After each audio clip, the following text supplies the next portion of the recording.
This is so dumb. I hate this so much.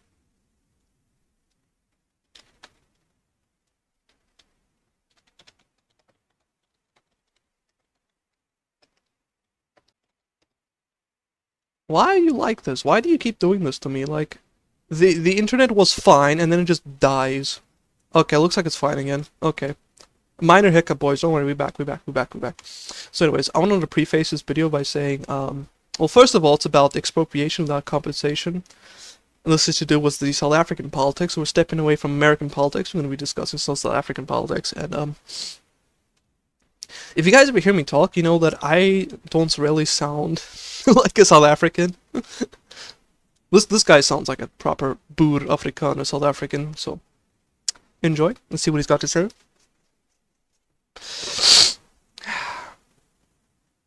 The 34-hectare property in the heart of Boksburg that was Okay, this guy's got a strong Afrikaans accent. Phew! expropriated by the Ekurhuleni municipality, the first property that was expropriated under the new expropriation without compensation bill. The property is here, everything you see here right behind me, and then it stretches all the way to that side, as you can 34 see, hectares. where the houses are built in an area called Reiger Park. And then on the other side, if we move around this side, you can see it stretches right to the new government-built housing project that was built here, which is right next to the Parkdean Boulevard shopping center. As you guys can see, this is absolutely prime real estate property here in the heart of Boksburg, earmarked for commercial use and high-density residential use. Now, Yes. we've had Minister Dean McPherson. Hold up. Hidden land expropriation risk that farmers can't ignore. Ian Cox. Hold on, let me move myself. There we go.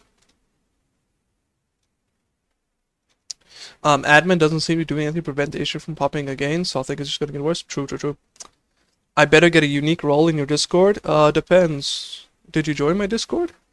If you want, I can toss you in a unique role, don't mind. Anyways. And say that Dean McPherson, the DA, I'm the responsible Minister of Public Works and Infrastructure, and government will never expropriate land without compensation on my watch. Yeah, just do it? Oh, sweet, man, welcome in. I'll definitely toss you in something cool. So yeah, Dean McPherson of the DA party in South Africa, he lied. Turns out land was, in fact, expropriated without compensation. So for you guys, if you don't know, South Africa is pretty much on the path of Zimbabwe, where they will essentially expropriate land.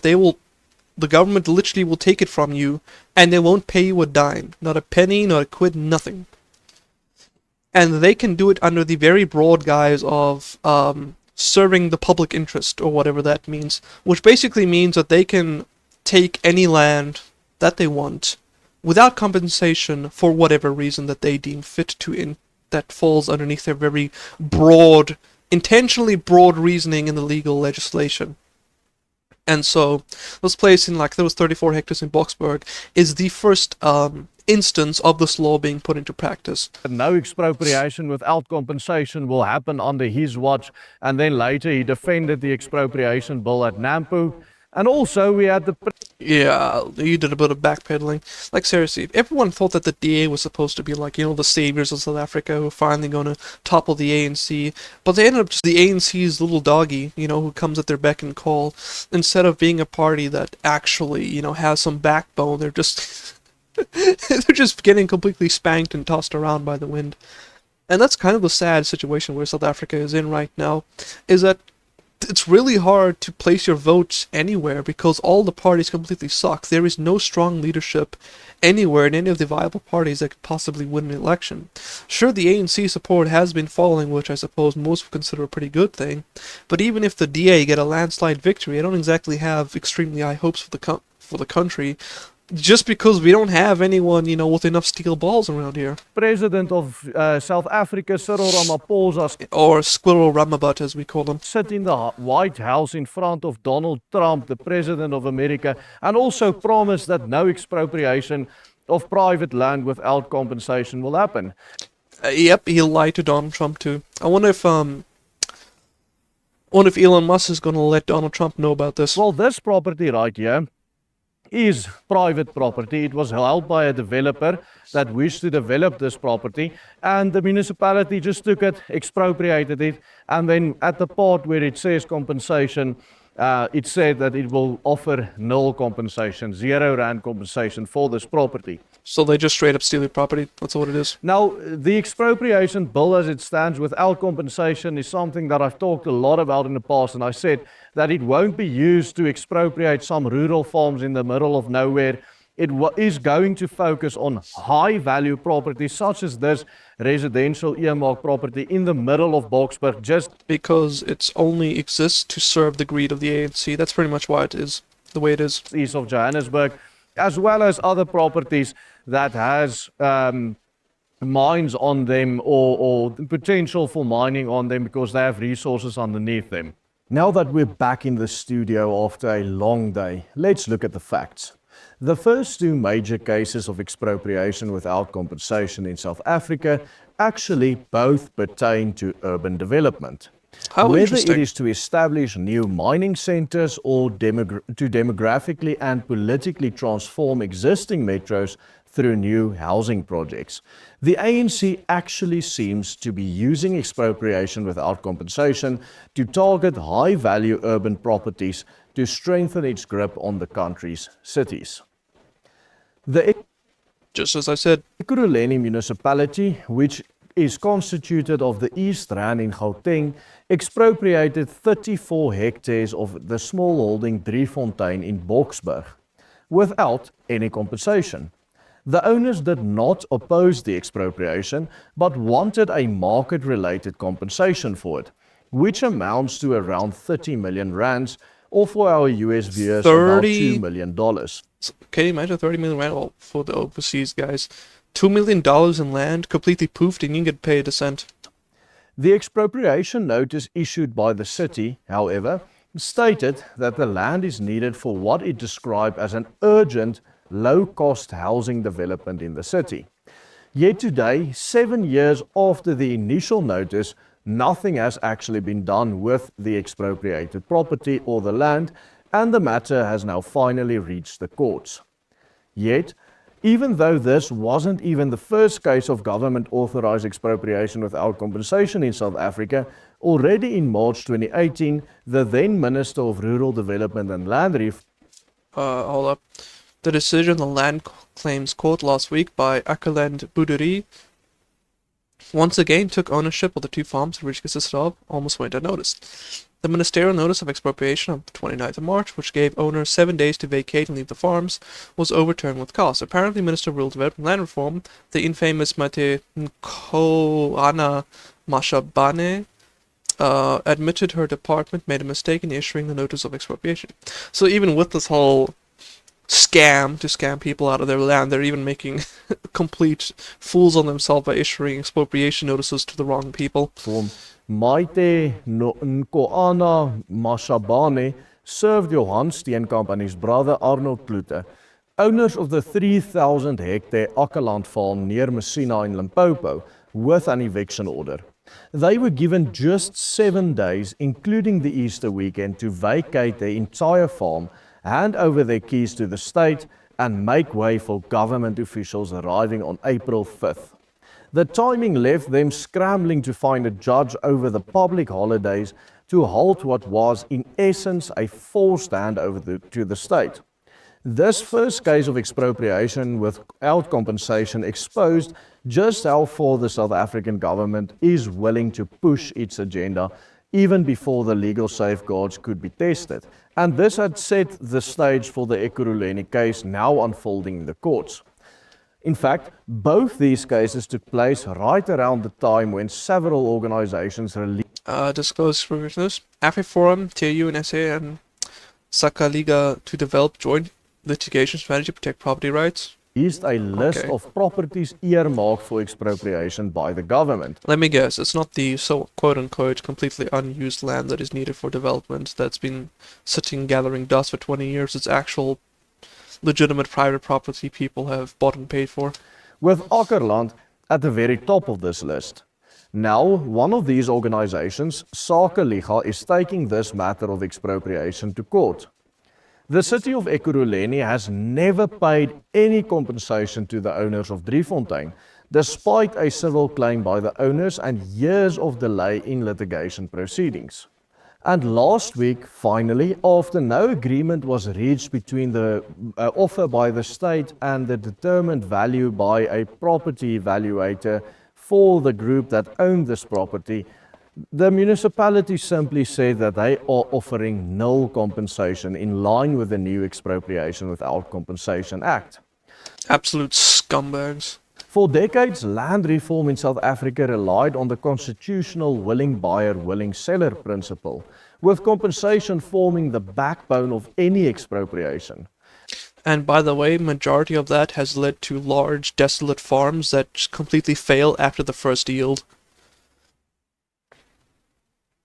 Like, you've actually had to go and look up all of the land that has been bought up, willingly with compensation, then replaced with African farmers and workers. Most of them, probably even 90% or more, have just completely failed after the first year.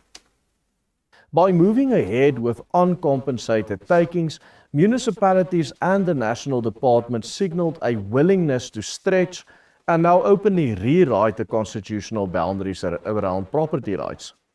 The Driefontein expropriation case has been tied up in court for years, and the Ekurhuleni municipality has been trying to keep it under the radar since 2018.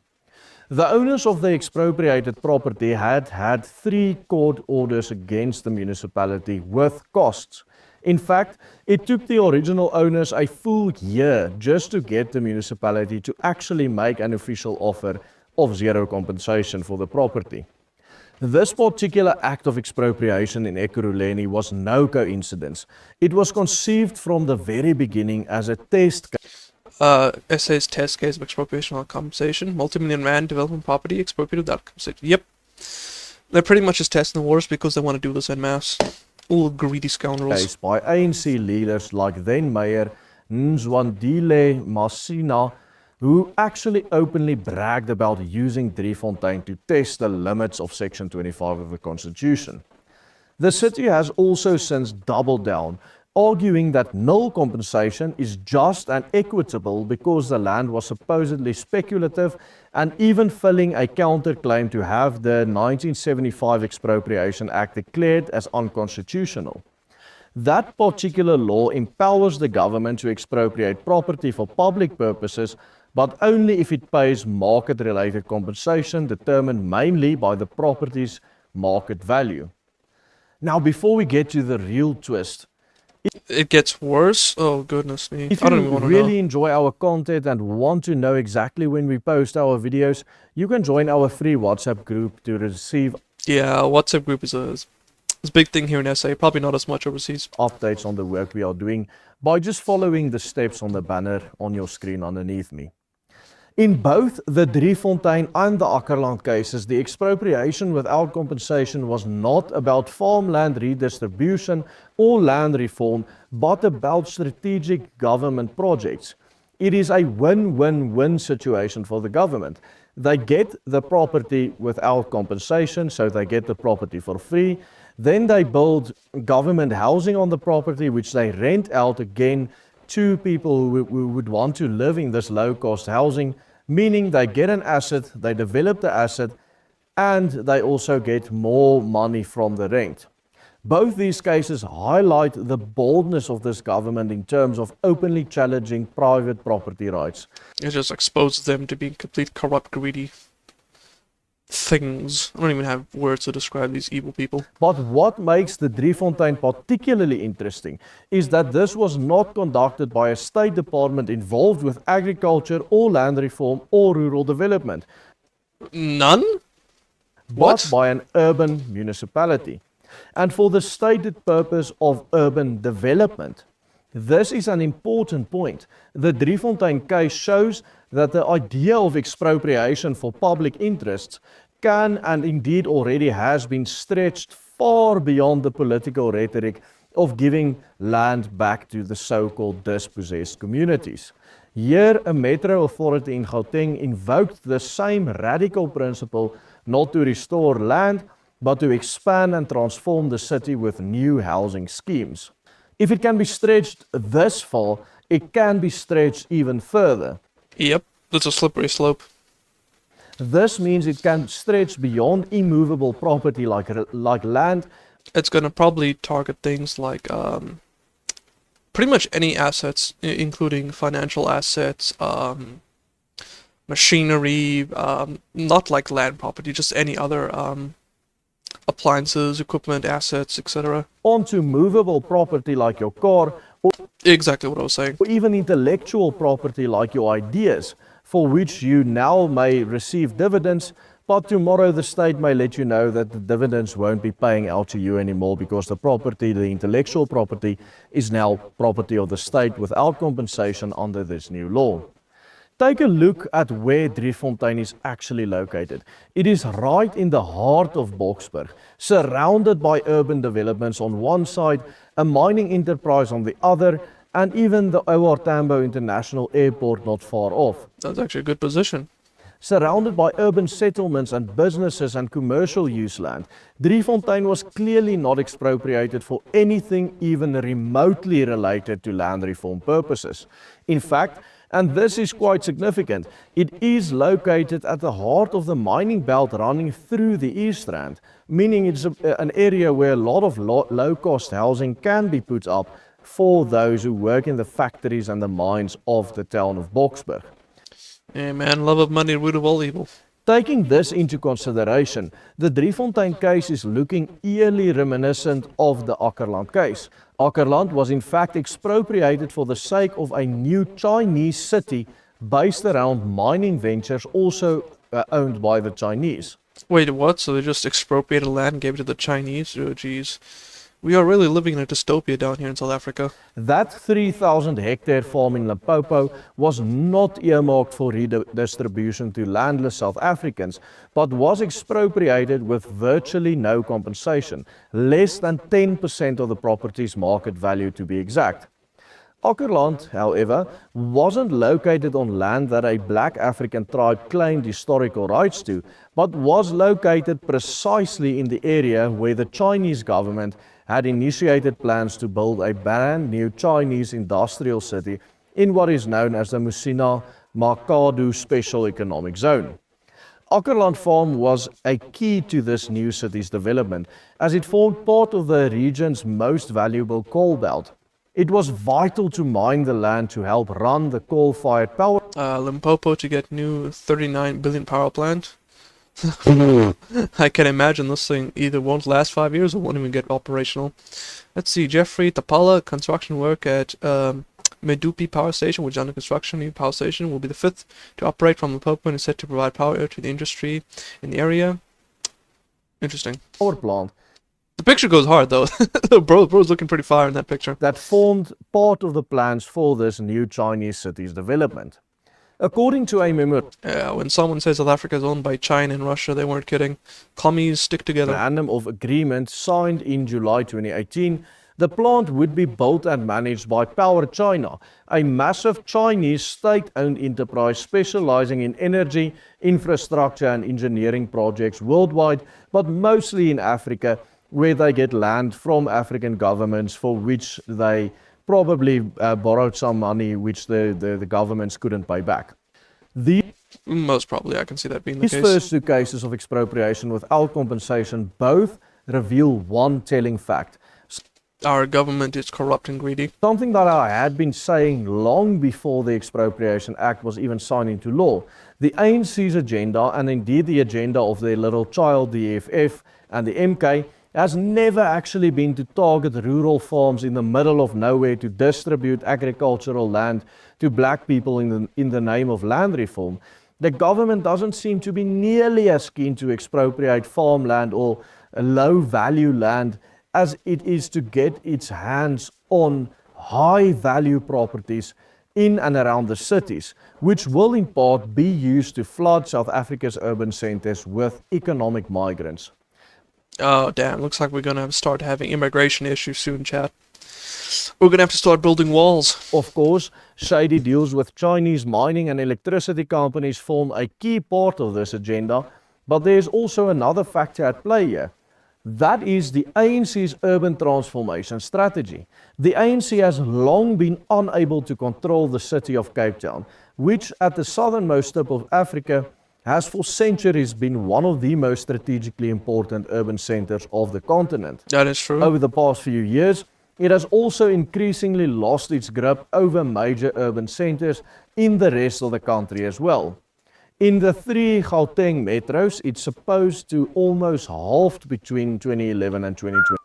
So hold up. Yeah, 61% down to 38. Yeah, damn. Their city-wide votes is crumbling. Dropping from around I wonder if this whole land expropriation nonsense is to somehow get those numbers back up. 60% to 33% in Johannesburg and 55% to 35% in Pretoria. And importantly, plummeting from 61 to just 38% in Ekurhuleni. This decline has since continued, with the ANC declining even more in all major cities in Gauteng. I actually wonder where their vote sits now at a national level. I remember, I think it was the 2024 elections, they were at like 41% or something like that. 42%, I think. Yeah, I know it was like far below 50% required to form a government. I wonder if it's gone even lower since then. And how would the ANC cling to power in the metropolitan municipalities which they are losing one by one? By importing new voters from rural areas. They're literally taking notes out of the American Democrat Party, just flooded with immigrants and have them vote for you.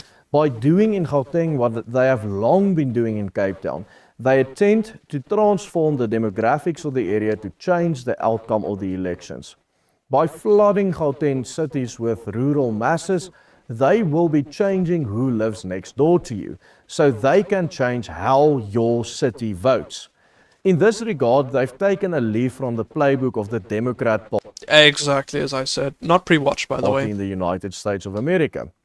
In the US, the Democrat Party has not been able to win the majority of the white vote since 1964, which was the last time the Democrats won the white vote. Given this reality, the political strategy has long been to import third world immigrants Charlie Kirk, man. Oof. As new voters to try to keep left-wing politics in America alive. Here in South Africa, the ANC ran the exact same risk of becoming increasingly irrelevant in the country's strategically important urban centers and metropolitan municipalities, and therefore had to continue to import black voters from rural areas. And in what must be said to be a move of political ingenuity, they do this by implementing the very policy they use to appease the rural black base: land reform. But this isn't just about the housing. These first test cases strongly suggest that expropriation is also a tool to clear the way for large-scale urban mining and industrial projects owned by the state. Wouldn't surprise me. If I was a commie nincompoop like that, I'd do that. Or the Chinese state, for that matter. Yeah, but we're owned by the Chinese and Russians. Just as Ackerland was expropriated to make way for a Chinese-backed mining city, Driefontein's location in the East Rand's mining belt makes it a prime candidate for the same playbook. The promise of so-called low-cost housing could easily mask preparations for future mining ventures or industrial hubs tied to government-backed deals with the Chinese, or the Iranians, or the Russians, or whomever.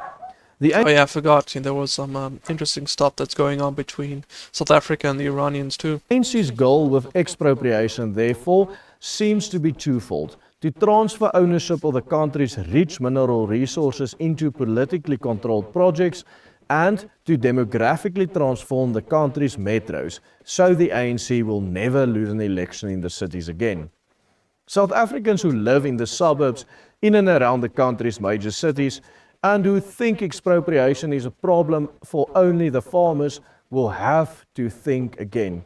Yeah, if they're going to do it for the farmers and in strong industrial areas in the middle of the city, they're probably going to do the suburbs as well. Because if the first test cases of expropriation are anything to go by, residents of South Africa's cities, as well as their surrounding mining belts, may soon find themselves in serious trouble. In fact, I would go as far as to say that large, high-value properties in the cities are at much larger risks than a rural farm in the middle of nowhere. I agree with him. Remember, the Driefontein case itself is still being tried under the old 1975 Expropriation Act.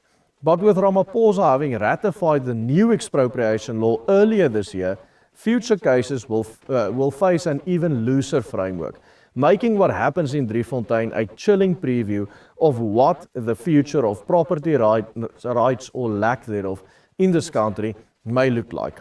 True. We're going to end up plummeting like Zimbabwe. I'm telling you guys now. But hey, I guess we just gotta pray for the land. Hopefully, the next election terms will yield better fruit. Very recently, we specifically looked at the example of Cape Town and how the ANC and its partners are strategically facilitating the demographic transformation of that city for the purpose of gaining political power in the Western Cape and in Cape Town. Check out our full report by clicking on the link appearing on your screen right here. And strengthen our hands by becoming a paid member of the Willem Petzer group. Help us change hearts and minds with this content. To do so, just follow the steps on the banner underneath me. Goodbye. And cheers, Willem. Alright, good video, 10 out of 10. Definitely dire circumstances in South Africa. The ANC is a criminal enterprise. Do you really think they'll act in the public interest or would continue losing it? Yep. I hope everyone in the West is paying close attention. Yeah, guys, you don't want to end up like South Africa. That's where you guys are going if you don't turn around soon.